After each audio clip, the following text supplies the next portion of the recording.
उत्तर प्रदेश की धार्मिक नगरी वाराणसी में उस समय हलचल मच गई जब पूरे परिवार की जान ले ली गई। इस कांड से पूरे इलाके में दहशत फैल गई। भेलपुर थाना क्षेत्र के बधेनी इलाके में रहने वाले गुप्ता परिवार की जान लेने के मामले में पुलिस के सामने अब नई नई चुनौतियां हैं। 2 दिन बाद भी इस मामले में पुलिस के हाथ खाली हैं, कोई गिरफ्तारी नहीं है। पुलिस के सामने यह मामला सुलझने के बजाय अब और उलझता जा रहा है। इस कांड की वजह पारिवारिक है या आपसी रंजिश या फिर कुछ और, कई एंगलों से पुलिस जांच में जुटी है। लेकिन 5 लोगों के इस परिवार को बर्बर तरीके से मारने के बाद पुलिस के सामने एक 3 दशक पुराना मामला आया है, जिसको पुलिस इस कांड की सबसे बड़ी वजह मान रही है। पहले आपको बता दें कि वाराणसी के भेलपुर थाना क्षेत्र के बधेनी पंपिंग स्टेशन के सामने गली में एक बड़ी प्रॉपर्टी है, जिस पर राजेंद्र गुप्ता का परिवार रहता था। राजेंद्र गुप्ता, उनका परिवार और बूढ़ी मां साथ में रहते थे। मंगलवार की सुबह जब घर की नौकरानी काम करने पहुंची तो नजारा देखकर उसके हाथ पांव फूल गए। मौके पर चीख पुकार मच गई, पूरे इलाके में कोहराम मच गया। जिसने भी नजारा देखा उसकी आंखें फटी की फटी रह गईं।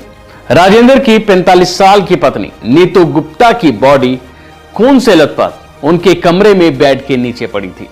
25 साल के बेटे नमनेंद्र की बॉडी दूसरी मंजिल के बाथरूम में, 17 साल की बेटी गौरांगी और सबसे छोटे बेटे 15 साल के शिवेंद्र उर्फ छोटू की बॉडी उनके कमरे में पड़ी थी। वहीं उनकी बूढ़ी मां शारदा देवी सही सलामत है, जबकि राजेंद्र मौके से नदारद थे। राजेंद्र से पुलिस कांटेक्ट करने की कोशिश करती है, लेकिन कांटेक्ट नहीं हो पाता। करीब 15 किलोमीटर दूर मोबाइल की लोकेशन मिलती है। पुलिस जब जाकर देखती है तो अर्धनग्न हालत में राजेंद्र की बॉडी मिलती है। पुलिस को लगता है कि पहले राजेंद्र ने परिवार को मारा है और बाद में खुद को भी गोली मार ली। लेकिन मेरे दोस्त, सच्चाई ये नहीं है, कुछ और है। इस मामले में पोस्टमार्टम रिपोर्ट जब आती है तो पुलिस अपनी इस थ्योरी को बिल्कुल साइड कर देती है। पता चलता है कि गुप्ता परिवार की 5 लोगों की जान कुल 15 गोलियां मार कर ली गई है। राजेंद्र के बड़े बेटे नमनेंद्र को 4 गोली मारी गई, 2 गोली सिर में और 2 सीने पर, जबकि राजेंद्र की पत्नी को 4 गोली मारी गई थी और बेटी गौरांगी और वह छोटे बेटे छोटू को 2-2 गोली मारी गई। यानी कुल 15 गोलियों से गुप्ता परिवार के 5 लोगों की बड़ी ही बेरहमी से जान ले ली गई, वो भी एक ही तरीके से। इसके पीछे जब पुलिस जांच करती है तो उनके सामने एक राज खुलता है, वो भी करीब 3 दशक पुराना।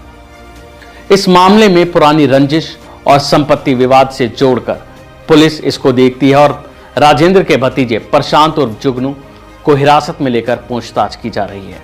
हालांकि राजेंद्र का बड़ा भतीजा विक्की फरार है, वो पुलिस की गिरफ्त से अभी बाहर है।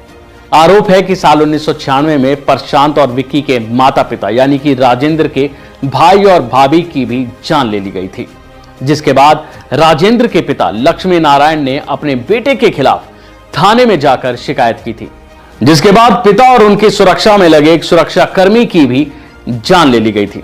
और इसका आरोप किसी और पर नहीं बल्कि राजेंद्र पर लगता है।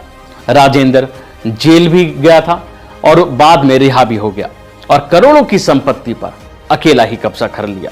लेकिन जब राजेंद्र के भाई कृष्णा के बच्चे विक्की और प्रशांत उस समय छोटे थे, अब वो बड़े हो गए हैं और पुलिस को आशंका है कि उन्होंने ही राजेंद्र के पूरे परिवार की जान ली है, क्योंकि उनके पास जान लेने का सबसे बड़ा कारण है, बड़ी वजह है।